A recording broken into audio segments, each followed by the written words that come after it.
আসসালামু আলাইকুম সম্মানিত দর্শক, আশা করি আপনারা সবাই ভালো আছেন। আমার এই ব্লগে আপনাদের সবাইকে স্বাগতম। আমাদের দেশে কিছু বিচারক আছে, মানে এলাকার মাতব্বর দেখেন, খেয়াল করে দেখেন যে অর্থের বিনিময়ে তাদের বিচারের ধারাটাই তারা পাল্টে দেয়। অথচ একজন ন্যায় বিচারক, একজন শাসক যদি সে সততার সাথে যদি তার বিচার কার্যগুলো সম্পাদন করে, তাহলে কাল হাসরের ময়দানে সে বিনা হিসেবে জান্নাতে যাবে। অথচ আমাদের দেশে দেখেন যে টাকার বিনিময়ে একজন দোষীকে নির্দোষ বানিয়ে দেওয়া হয়, আবার একজন নির্দোষকে দোষী বানিয়ে দেওয়া হয়।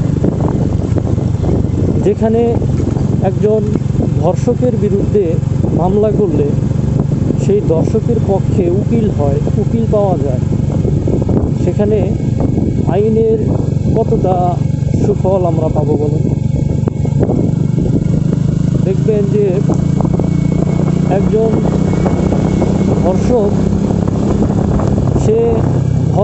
সে নিজে জানে, এবং যে মামলা করে সবাই জানে যে মানুষটা ধর্ষক, একটা মেয়ের উপর অবিচার করেছে। অথচ সেই দর্শককে নির্দোষ করার জন্য, নির্দোষ প্রমাণ করার জন্য উকিল পাওয়া যায়। It's totally very bad site. আমার মনে হচ্ছে যে এর থেকে নোংরা নিকৃষ্ট কোনো মানুষ হইতে পারে না, কোনো উকিল হইতে পারে না যে একজন দর্শকের পক্ষে ওকালতি করে, দর্শককে নির্দোষ প্রমাণ করার জন্য ওকালতি করে। এরকম নিকৃষ্ট কোনো মানুষ হয় কি না আমার জানা নেই। সম্মানিত দর্শক, তো আইন রাতের আধারে বা টেবিলের নিচে অথবা টাকার খামে, মানে প্যাকেটে আইন যদি বিক্রি হয়, তাহলে ওই ক্ষেত্রে ন্যায় বিচার পাওয়াটা আসলেও মুশকিল হয়ে যায়।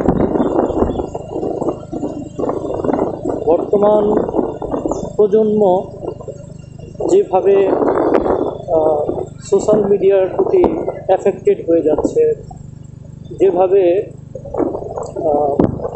মানে তারা এই মোবাইলটা অ্যাভেলেবল হয়ে যাওয়ার কারণে, আমার মনে হচ্ছে যে মোবাইলটা অ্যাভেলেবল হয়ে যাওয়ার কারণে আমাদের দেশে অপরাধ আরও বেড়েছে।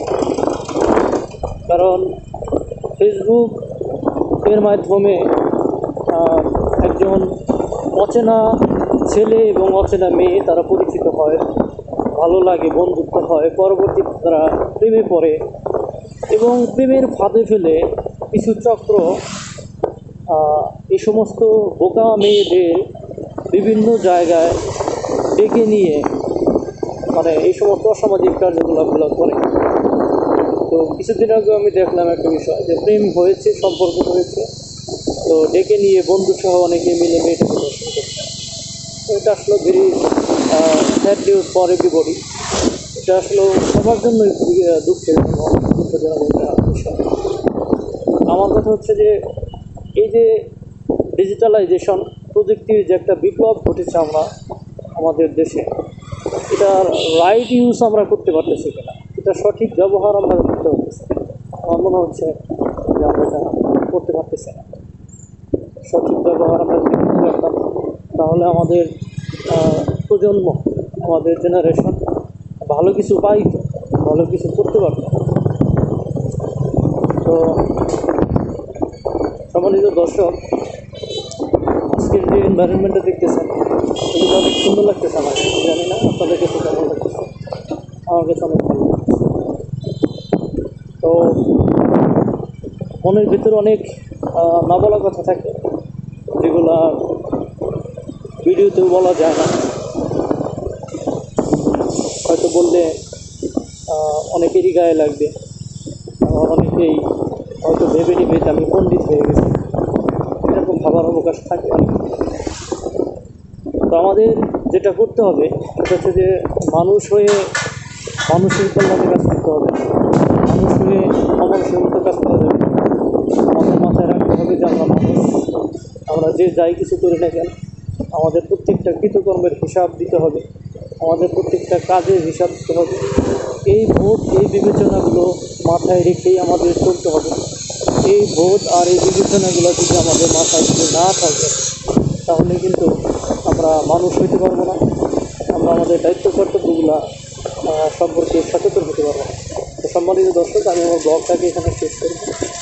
আপনারা সবাই ভালো থাকুন, সুস্থ থাকুন। দেখা হবে পরবর্তী কোনো ব্লগে। আসসালামু আলাইকুম ওয়া রাহমাতুল্লাহি ওয়া বারাকাতুহু।